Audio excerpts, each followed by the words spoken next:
boardroom. This is the business of esports.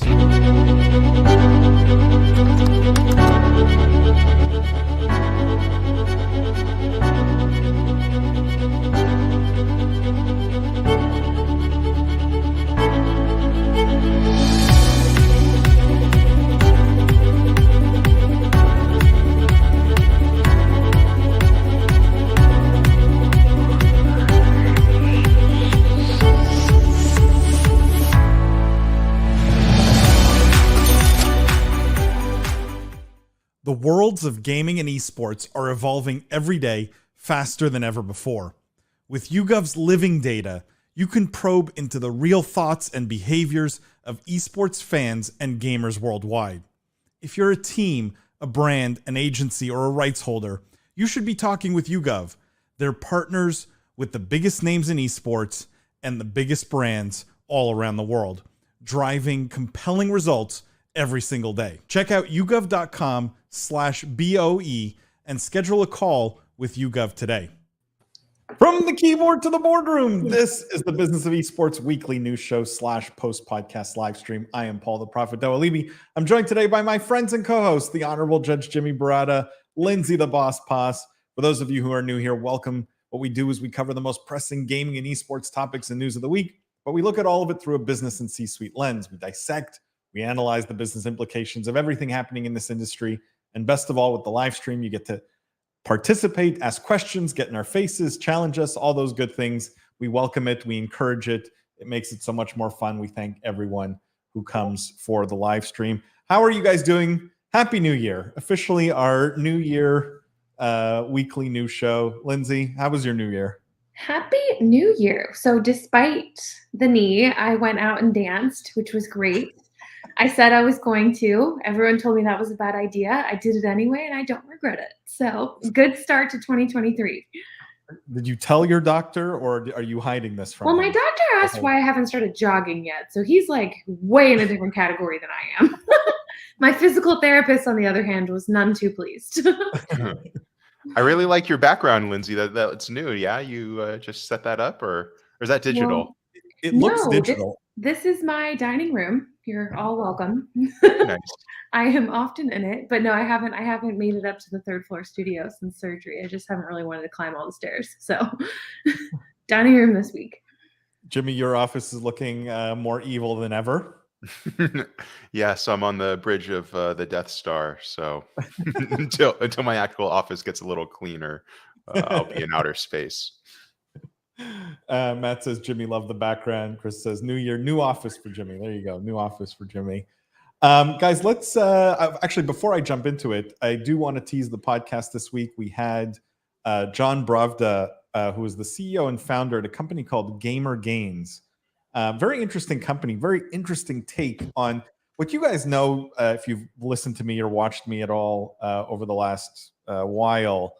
You know, I'm pretty down on Web3 gaming and blockchain-based gaming in general, but their take on it is interesting. It's they want people playing Web2 games, or can we just call them games, like normal games, but applying a layer of essentially Web3 on top of the games we already play and love, which I think is an interesting take because those games are fun already. So the fun component is sort of solved for, and I think what they're doing is interesting. I think you guys will enjoy the episode. It's different. You know, we haven't had a whole lot of Web3 gaming sort of content on the podcast, so I think you guys will enjoy that. So definitely recommend tuning in this week when that episode drops. It's with John Bravda from Gamer Gains. Whew, it's a bit of a tongue twister when you have to say it a few times. All right, let's jump into some news though, because there are a few big news stories this week that I think we need to cover. And the first one, I start with this one on purpose. In the past, I've done sort of predictions for New Year, you know, for the next year kind of thing. In this case, it's actually a prediction I had years ago, literally years ago, when we just started Business of Esports. And it was around Fortnite esports not being sustainable, probably not being, not surviving, I guess. You guys can go check out the old blog posts on businessofesports.com. But the fact of the matter is, I was pretty down on Fortnite esports as having a competitive future. And then I saw this story to basically kick off the year with the headline, Sentinels abandons competitive Fortnite, leaving a former world champ teamless. So basically, Sentinels has officially pulled out of Fortnite, from competitive Fortnite completely. And as a consequence, they're not re-signing any of their Fortnite players. So that includes Aspect, Zypha, and Bugha, who the person in the headline that's being talked about here. And Bugha obviously won the 2019 Fortnite World Cup. So he won $3 million. Yeah, $3 million for his first place finish. And some have argued, at least on Twitter, that he put Sentinels on the map. So there's been some backlash here that, they're abandoning this kid who basically made their organization, kind of a household name in the esports space because of his big win. But now he's a free agent, and Sentinels are moving out of Fortnite, competitive Fortnite entirely. I will just add one last thing. The reason they gave, and this is from Rob Moore, who, by the way, has been on this podcast. So you guys should definitely, Jimmy, I'm sure you'll pull what episode number that is. But we had the guys from Sentinels on this podcast. And he said the strategy moving forward is to focus on games that provide the opportunity to activate for our sponsors or offer team-branded in-game content. Fortnite doesn't provide that opportunity, and so therefore they're moving on. That is the reason he gave for why they are quitting basically competitive Fortnite. Curious to get your thoughts, Lindsay. I maybe start with you. You were nodding your head, so I don't know if you were agreeing or if you had a thought on this. I was laughing at you saying that you have said that Fortnite's going to fail for a while now, because I was very privy to those discussions, and yes, you did indeed. I did say. But I think that this is interesting, because I think it tells us a lot about the way teams are funded and how important advertising opportunities are and branding opportunities are to teams and to their funding strategy. And since we know that teams historically have struggled with funding, this to me says a lot about what's going on in the team space and how they're thinking about the upcoming year and goals and fulfilling sponsor requests and all of that. I don't necessarily know that I believe that I don't feel strongly about either side in this debate. I don't feel strongly that Fortnite isn't doing enough for teams, and I don't feel strongly that this is the right move for Sentinels. Somewhere kind of in the middle, where it's it just seems like they're not happy. Why not leave? I don't think that there's a right here, but I do think that it's fascinating to see different teams choose different strategies for monetization, and this clearly advertising is very important to them too, or branded in-game content. What do you think of the backlash, Lindsay? Do you think it's fair? Do you think it's deserved? Do you buy the argument that hey, he made you need to keep him forever? How do you feel about that? I mean, it again says a lot to me about Sentinel's strategies, that they don't want to be, or maybe that they don't want to be as content creation focused or as streamer focused as they do on championships and winning. So if you're not going to support the esport, then I don't think that it's a huge deal to not renew a contract. They also didn't cut off a contract, right? They just didn't renew it. It's not like there's ill will. They said he will be signed somewhere else. Bugha's going to have plenty of opportunities, as will the other players, I'm sure. So I think that people just get mad, but I think the reality is this was much more of a non-decision than a hurtful thing towards either party. And it just kind of is what it is. I guess the business question I'm trying to get at, and this is for both of you guys, you have to weigh this, right? How many fans do you lose as a consequence of this move versus how much cost savings here and resources you can put in other places, and where do you think that balance sort of which side tips the scales? Do they lose a lot of fans who are disenfranchised now because they've, the star player is gone? Or do you think, that's maybe inconsequential here? Jimmy? Yeah, Jimmy. Your thoughts on that? No, yeah, I've been quiet here, kind of thinking emotionally, guys. I was kind of outraged when I read this story. I'm a big Bugha fan. I was a huge Fortnite gamer in 2018, 2019, 2020, up until the first Warzone dropped. And I'm one of those people that was like, what? He put them on the map. And we had Rob Moore on, and obviously we know how well they're doing, how great their Valorant team is doing, for example. They're expanding, they're getting into just, community building in general with their memes and kind of how they're going about their brand. But when I got past my own personal fanboy interest, I looked at it and I said, hey, this is actually one of the huge benefits of getting into esports and video game team ownership and in the industry in general, right? If you're in football, if you're in traditional sports, you can't just really drop a game, or, that you can't just drop football altogether the way they're dropping Fortnite, right? That's a multi-billion-dollar process for one, but also that's pretty much the core of their business. And in video games, these orgs have 5, 6, 7 titles that they compete in, sometimes more, like with Liquid, of course. But one, it shows the benefit that they don't have to be subject to a losing game or to an esport that doesn't really seem to spur that competitive edge that it once had. So it's pretty interesting, I think, to see teams that are willing to abandon a tier 1 game, a massively popular game, because it doesn't coincide with their business interests, or because they're not seeing a relevant payout from the esports sector. Whether or not they should have kept Booga on as a content creator, is something else altogether. But I do value it or admire the bold move from a business perspective. But yeah, from the fan in me just thinks everything about this is wrong.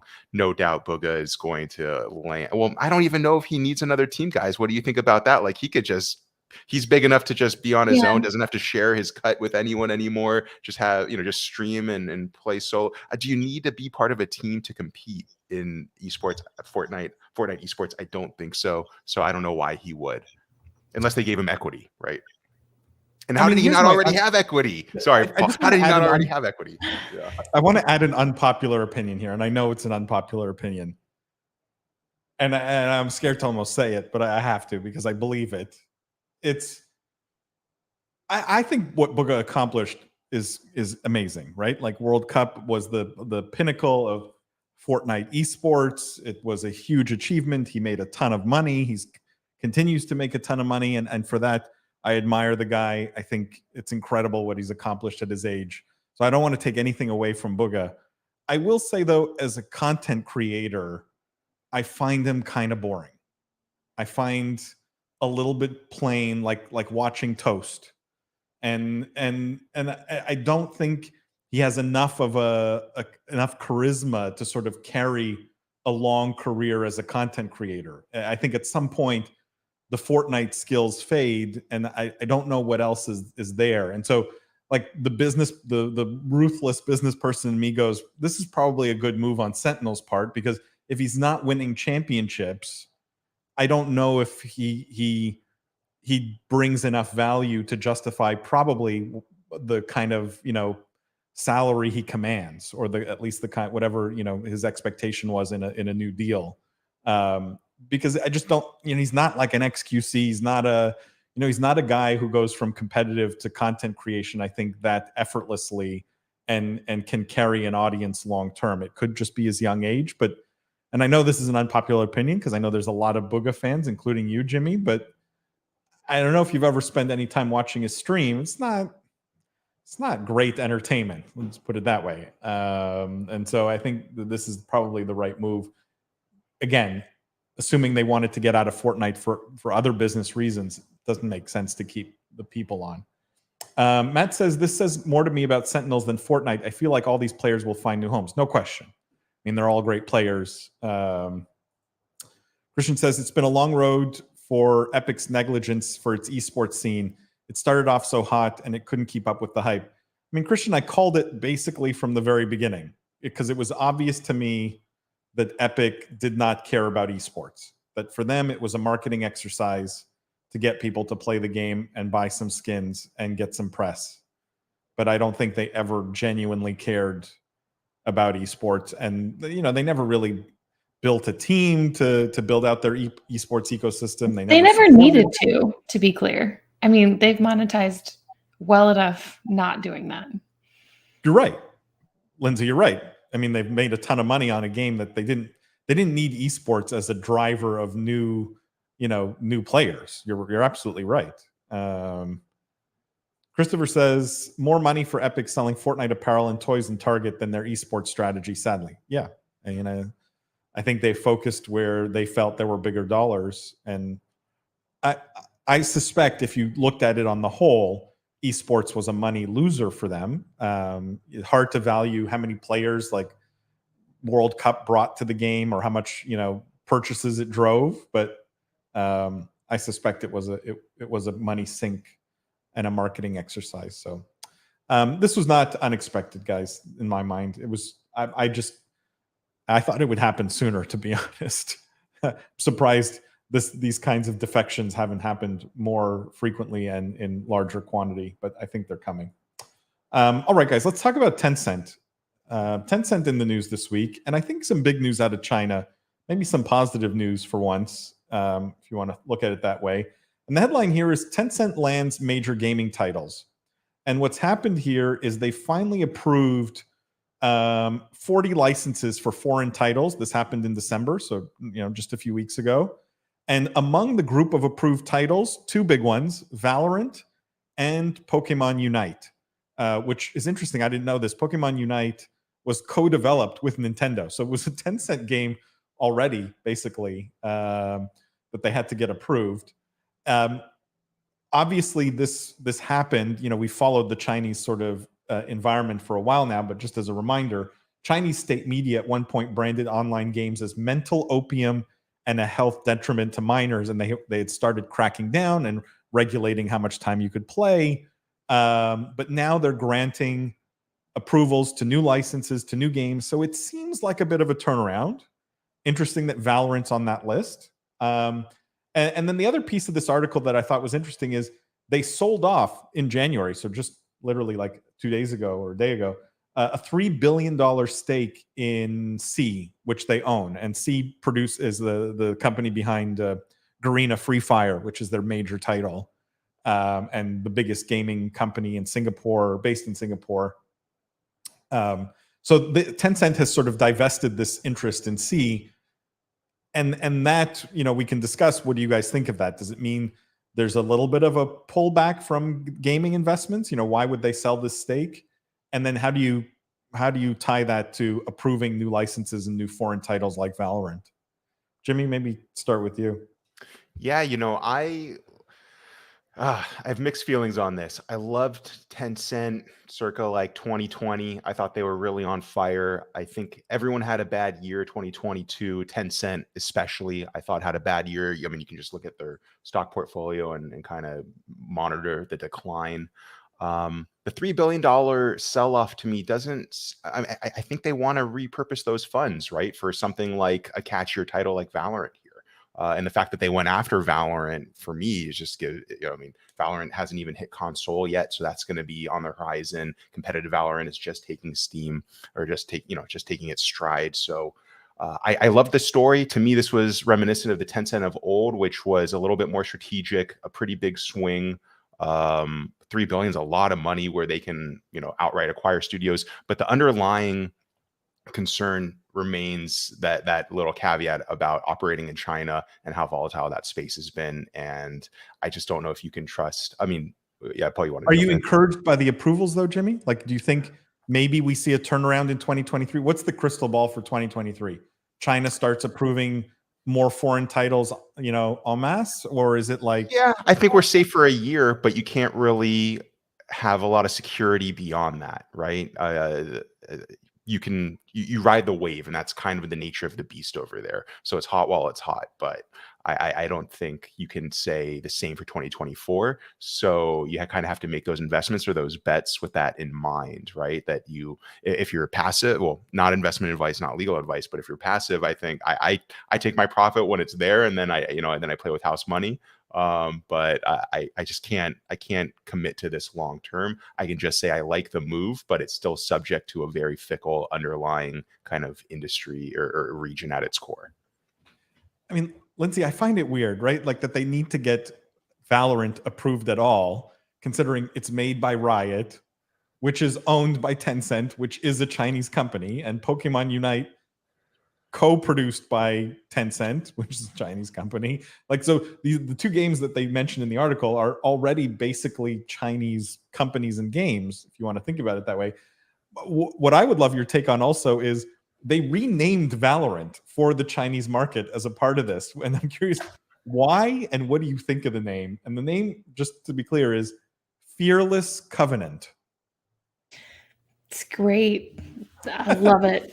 No, I wish I had more of an insight, particularly on the marketing and renaming process of what happens in China, because we've seen this with, I mean, every piece of media that comes into China, and it truly is astounding that even the ones developed in house, there's some different version in China than the rest of the world. So, I would love for someone who's an expert on that kind of thing to like lend any ideas as to why something like the name change happens. I have no clue.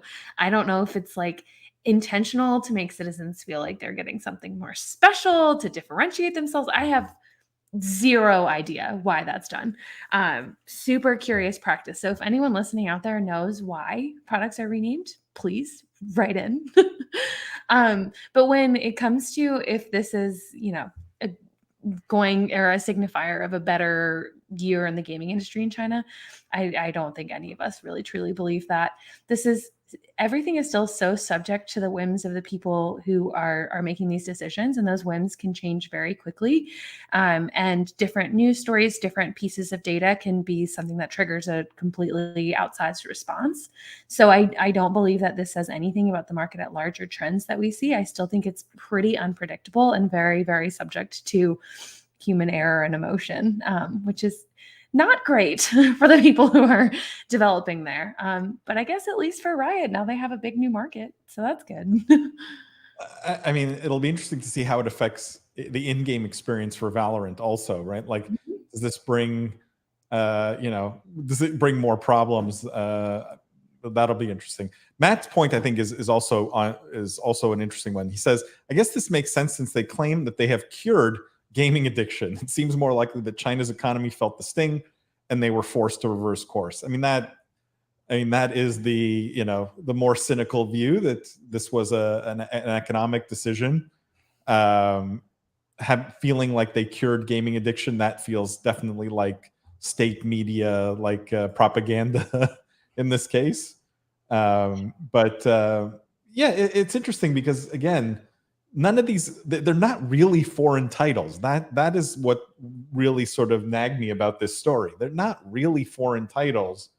And so, Lindsay, to your point, not only do I wish I had more insight on that market, I wish I had more insight into the internal kind of workings of Tencent relative to the state, basically, because you would think a Chinese company would be pretty cozy with regulators and government entities and things like that, and maybe Tencent is just not perceived within China as being sort of in line with the party. I don't know. It's an interesting relationship and dynamic that we see every so often, just a byproduct of, and it's not clear if Tencent is being targeted or if Tencent is the golden child or where they actually stand. So. But I guess good for China and Chinese gamers that they can now play Fearless Covenant. Christopher says the timing for opium esports dens couldn't be better. Esports monetization problems solved. I'm sure that's coming soon, Chris. I'm sure that is exactly what they had in mind for China. Let's switch gears, guys, from China to India, because India didn't want to be left out this week. They also had big gaming news. And I think this is a story that we will probably end up talking about more than a few times. I think this is going to come back because I do think when a government puts so much weight behind gaming, interesting things happen. And the headline here is, India's government is backing an ambitious growth plan for animation, visual effects, and video games. So they've backed a plan to grow these industries exponentially over the next 8 years. They want to create 2 million jobs. It's a huge number, 2 million jobs during that time. They're going to launch a Create in India campaign for domestic game content creation. They're going to host gaming industry events in cities across the country. They're going to train 70,000 school teachers in these sectors. They're going to create a platform to draw foreign investment in, among other things. There's a whole list here in this article of all the things they're going to do. What was interesting to me is drawing parallels between this and what we saw from Saudi Arabia, right? And their national strategy, which has some similar elements. I thought it was interesting that Saudi Arabia's strategy put a number around investment, right? There was the 36 billion, whatever number, versus here it was like, it was very focused on the creating 2 million jobs. But I would love for you guys to comment and draw parallels between those two if you have thoughts, and what you think the result of efforts like this in India are going to be. And do you think it's right for the Indian market? Lindsay? I can go first. We're both muting and unmuting at the same time for the audience. You go first, Lindsay. This is actually super relevant because I listened to NPR's Daily News podcast, and there was a story about how India's population is set to surpass China's. But their population growth rate is actually slowing as people move into cities. They're building these really booming tech metropolis kind of places. So people are moving from the countryside into the city to be a part of that, to have higher paying jobs and having fewer children as a result. So I think that this is exactly in line with keeping up with that trend. India is about to have a huge population of laborers, which is what China saw around the mid 60s, 70s, 80s that helped lead them to, massive industrialization and huge growth in the economy. So if India can make these all high skilled laborers, then they're set on a really, really bright economic path for the future. And everything is kind of indicating that that's going to happen. And so I think that the government is smart to recognize this and put investment into it now to kind of continue that high growth in the tech sector, high amounts of skilled labor, and sort of take advantage of the fact that there's these rapidly growing mega cities happening. There's obviously all kinds of problems associated with that. So I don't want to paint some rosy picture that India is doing great by their population. There's all kinds of other issues at play, but from a very, very zoomed out lens and looking at growth and tech sector stuff, the investment makes perfect sense. Saudi Arabia, I think, is more so doing that because their current economic income from oil is fading away. So rather than having the human capital as a benefit, they have a commodity that's becoming less popular as a problem. So I think that their investment is born out of a different necessity. But nonetheless, I think investing in all of these in tech in general is wise. Jimmy? Yeah, you drew the parallel to Saudi, and that was where my mind immediately went. The thing that was missing, of course, is the commitment. How much are they putting up to make these jobs a reality? I understand the focus on jobs is more of a PR spin, like, hey, we're going to help our economy. We're going to do something that caters to their interests. Sounds wonderful in theory, but I mean, this is a tall order, right? So how much money are they going to spend now to make it a reality? I don't know. I agree with Lindsay completely on that area being ripe for this.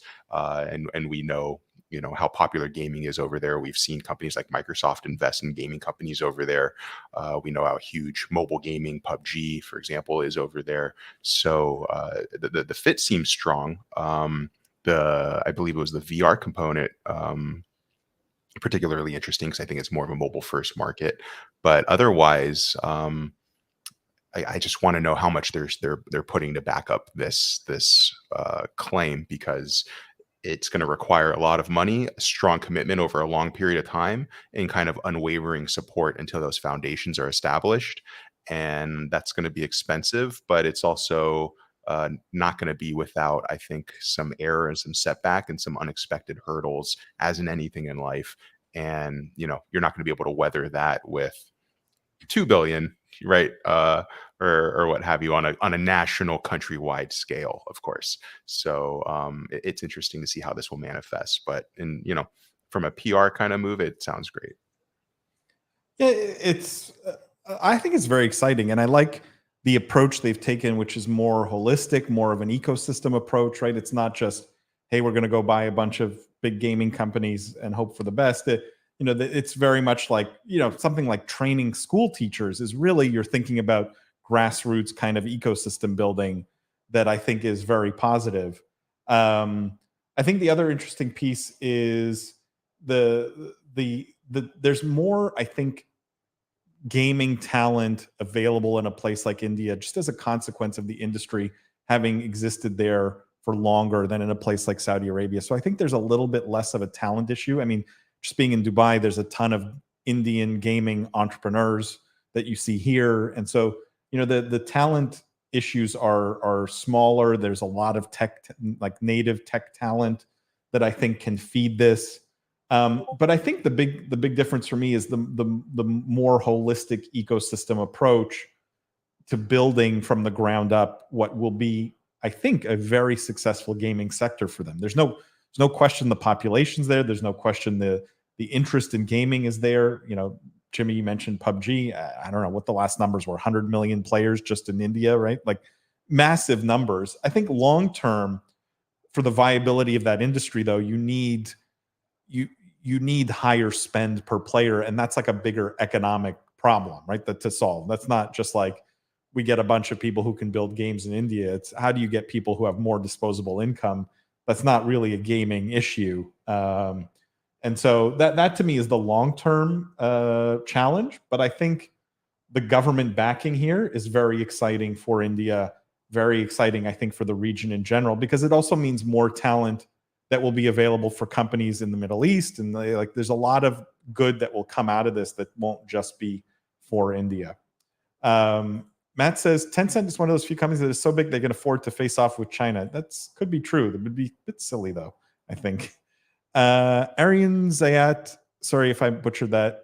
China's reconsidering esports the other way. They lost CSGO dominance. Now Mongolian CSGO is dominating in the region. League of Legends is dominant in Korea. Riot is really focusing on Japanese esports with Valorant. I mean, I'm sure they're still quite happy that it's coming to China. Arian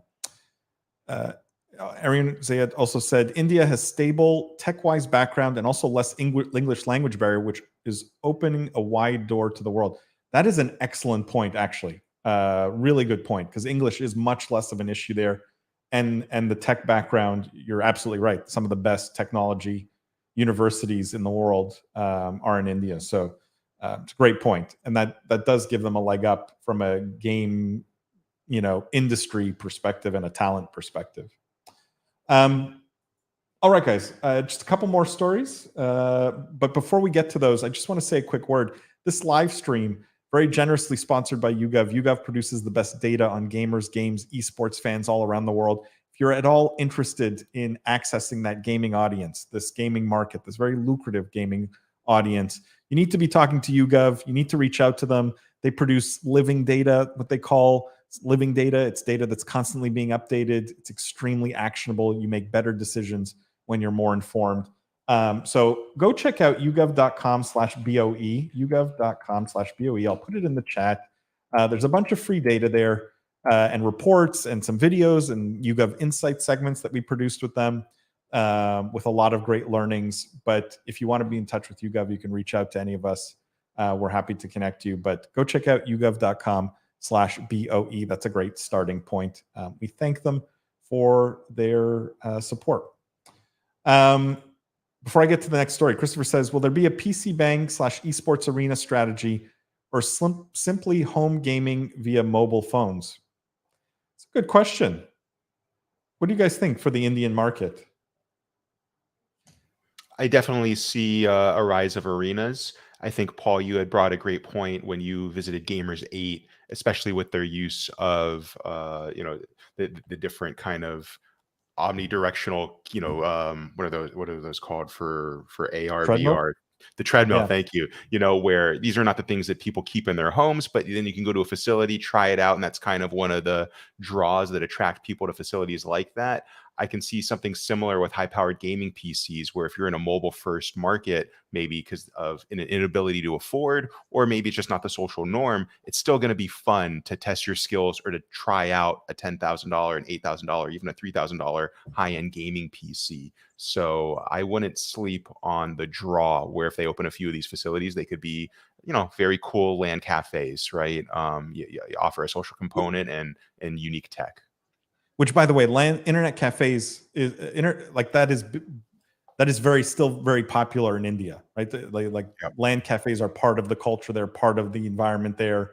There's lots of them. They're used frequently. Like it's just part of the fabric of those smaller towns, cities, etc. And I have no doubt that will extend to gaming. Like I seriously, I wouldn't be surprised if many of them already are offering some kind of gaming, experience, even if it's sort of low definition, or not the craziest, most decked out gaming PCs, but it is part of that culture, and people are used to using common infrastructure. So I think with more support of more gaming entrepreneurs, more support of like foreign investment in gaming in the country, I think you're going to get a lot of esports cafes or gaming cafe style establishments. In the same way, ironically, even Saudi is doing this, right? Like Saudi, there's a lot of support and a lot of excitement around gaming cafes. There, it's not so much a disposable income issue. There, it's more the social component, which is they don't get in other places. But I think in both markets, the gaming cafes are going to be very popular. All right, guys. This story came out of Twitch, and I saw this sort of all happen live. And if you remember, we talked about Kick.com, sort of the new Twitch competitor that was being backed by Stake.com, which is an online gambling, online casino website. And so Trainwrecks, who's sort of at the heart of all of this, who was an advisor to Kick.com, who was one of I think the biggest gambling streamer on Twitch and has moved to Kick.com. He basically made a very big claim, and I'm curious what you guys think of this. He claimed that 90 out of the 100 top Twitch streamers are viewbotting. In other words, paying for views, like paying for bots to up their view count. And what he says is he's made a series of claims, and he says that 90 out of 100 are not only blatantly viewbotting, but we're talking massively viewbotting. He says, why are these streamers with my viewership average or higher than me by 20 to 30,000? Why are they sitting there so worried about me? He's gone on to claim that him and Summit were the only ones out of the top 100 that maintained a 99% logged in viewership average, whereas according to Trainwrecks, the other top 100 streamers only maintained 45% logged in accounts to 85% logged in accounts when it came to their overall average. So he says Twitch is not user-friendly when you're logged out, especially on mobile, and claimed that this could mean other streamers aren't the size they actually are. So Trainwrecks, has gone after people because people have gone after him recently, right? Because of the Kick.com thing and the gambling stuff. What do you think of this claim that maybe a lot of the top streamers are actually viewbotting, and maybe we can't trust these numbers? I think that's the case on any social media platform, not just Twitch or in gaming. So I love that he's calling them out, but I don't think that it's that groundbreaking of a revelation, right? I think really, you think this is just universally accepted? I mean, this was the whole core focus of Elon buying Twitter, or trying to back out of buying Twitter, right? Where all the bot accounts, and it's a thing that have been, bots have been purged on Twitter in the past. They've been purged on Instagram and Facebook and YouTube. Then you kind of see who's been faking it, and honestly, they don't do enough of that, in my opinion, because it helps the platform to make it seem like all these people on there are bigger than they really are. But if you have a legitimate following that's even 45% the size you claim, and you're one of these top 10% of streamers, top 5% of streamers on Twitch, it just makes them look that more reputable, right? Because they have the partnered thing, they have the verification, they have an active chat. So now let me just make myself look that much bigger, and it'll encourage a small amount of real people to trickle to them. That's not an uncommon deceitful strategy, I think, for content creators on Instagram, Twitter, any social platform that you choose. So again, the what he's saying doesn't surprise me. It's just the cojones on this guy to kind of just take a big swing and be like, hey, get off me, which I definitely respect. Lindsay? Yeah, I love it when we get a little spicy. I'm kind of with Jimmy. I'm definitely not surprised at the amount. I also like this really comes down to me for a question of how influencer marketing really works and how audiences are reached and what advertisers are paying for. And in some ways, there's some very empty metrics that you have to reach in order to get money. So I'm not even mad at streamers. It's like you have to have this many concurrents. And lots of times companies don't necessarily know or care if they are bots, as long as there's some, you could have 100 people and 90% of them buy something and you get 90, or you could have 10,000 and 90 buy. And sometimes the sponsors are happier with the 10,000, even if all of them are bots, just because that number looks good. So I think that there's definitely like an issue in the influencer marketing space. I think that there's a lot to be worked out with like real versus fake and conversions and all of that. And I think this is just part of that story for sure. But it's also like a pretty nascent industry when compared to a lot of other ones. So it's not surprising that like we haven't all figured out like the exact right metrics and efficient way of doing this. I think part of the problem is all the pressure that you get from short form content, right? Like I think I put Twitch in the same category as like us doing the podcast, right? Where it's like it's long form content, it's deeper. There's a bigger attachment to the streamer or the content creator, but you get all this pressure from like TikTok or Snap where I don't know, Jimmy, what was it? Like the stupid clip of me talking about how to get fresh McDonald's French fries, got 2 million views, starts to skew people's, the advertisers sort of thinking around things. And it's now, if it doesn't get 2 million views, it's not enough reach. It's not enough, whatever. And then when you apply that to a totally different medium like Twitch or any long form content, this is where there's a disconnect, right? Where I think part of the problem is the short form content has trained brands and sponsors to think differently, and not in a good way, right? Because I think you can have 2 million views, Lindsay, to your point, and the same 90 people could buy something versus someone who has 100 and their followers are very devoted and will buy anything and trust them. And there's a battle here, and it's playing out interesting in the gaming space. Because if Trainwrecks is right, this is a lot of dollars that have been spent on a lot of streamers, maybe not in the right way, right? Like some of these guys have been making big dollars, and it's, will that lead to a rethink around what sponsors pay for streamers? I don't know. It's interesting that he's willing to burn everything down though, like in the process of defending himself. Because he does burn a lot of people if that is true. I just want to catch up on comments here, guys. Wenji says, are there any professional top-tier Indian esports teams? I can't think of any off the top of my head, but I also don't know many teams generally. Also love how the boss is keeping us down on Earth while Jimmy Paul live in the future. Yeah, our backgrounds. Top-tier Indian esports teams.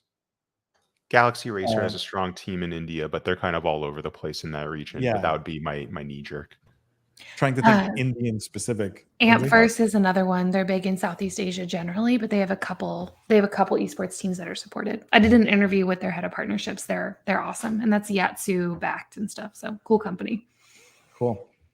Yeah, there definitely are. And mobile esports is very popular in India because of PUBG especially. Wenji says, also haven't caught a stream in a show in a while, but I've been trying to keep up to date on the audio. Wenji, it's great having you and appreciate you listening. Christian says, I think we're entering a dangerous period with content creators. There seems to be no accountability with whatever is being said by the big streamers. Yeah, I also think we're at like, I don't know if it's peak, but peak sort of lack of quality in content. Like the really some... I mean, there's this whole controversy. I don't want to get into it. I'm sure maybe we'll cover the story next week because it came out just yesterday. But there's a Twitch streamer who she just points at a countdown for like 6 hours straight, basically teasing that she's going to come on stream. And she has thousands of people who watch this, just literally finger pointing at an iPad for hours and hours. And somehow this gets views. I don't know. Botted This is views. old man yelling at cloud. Could be botted views. There are people accusing her of that, but it's been a Twitch controversy over the last couple of days. Matt says, I feel like this is not an issue limited to just Twitch. Bots are everywhere. I know Twitter and Instagram have huge bot following problems.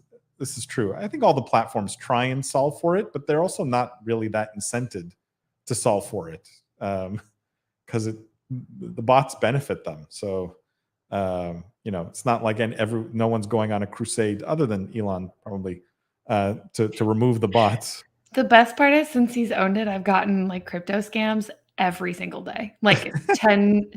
Like, what is happening? All right, guys, that wraps up this week's podcast, this week's weekly news show. I just want to say, don't forget to listen to the podcast this week. Like I said, it's fun. It's Web3 gaming focused. It's not something we always do, so it's different. So definitely tune into that with John Bravda.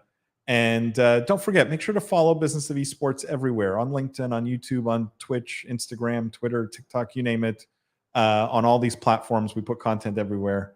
Wenji says, sorry, I missed this. Did you see someone made an allegedly AI VTuber, like other crowdsourced AI, quickly had to be moderated, retrained away from being racist, was off the whole open API chat GPT craze? That's funny. I have not seen that, but a complete AI VTuber, that's neat. That's a neat idea. I mean, I'm seeing a lot of people use this AI now to write like books and things. I don't know. Again, there's like a flight to low quality at the moment. Adam says Twitter DMs for crypto go crazy in Elon's Twitter face. I feel like I always got those DMs. Chris says, any BOE sightings at CES this week? Chris, I wish, but it's kind of a long way and kind of hard to justify. But I'm sure it'll be a great show. I don't know if you're going to be there. Jimmy's probably the closest, but it's still not that close. And I don't know how, there's, other than some gaming laptops and like a 4070 Ti from NVIDIA, I don't know if there's anything that exciting from a gaming perspective, but if there is, we'll cover it. Hopefully some great new gaming chairs next week when Jeff comes back, hopefully. And we'll have plenty of chair stories to cover with him. But I do want to thank all you guys, everyone who was in the chat. Lindsay, Jimmy, as always, thank you guys. Again, don't forget the podcast this week. Don't forget to subscribe everywhere. We really appreciate. And Happy New Year to everyone. It's going to be a great year. Really appreciate all of you who have been fans from the beginning, and wishing everyone a great 2023. Don't forget, though, the most important thing, the future is fun. We'll see you guys next week.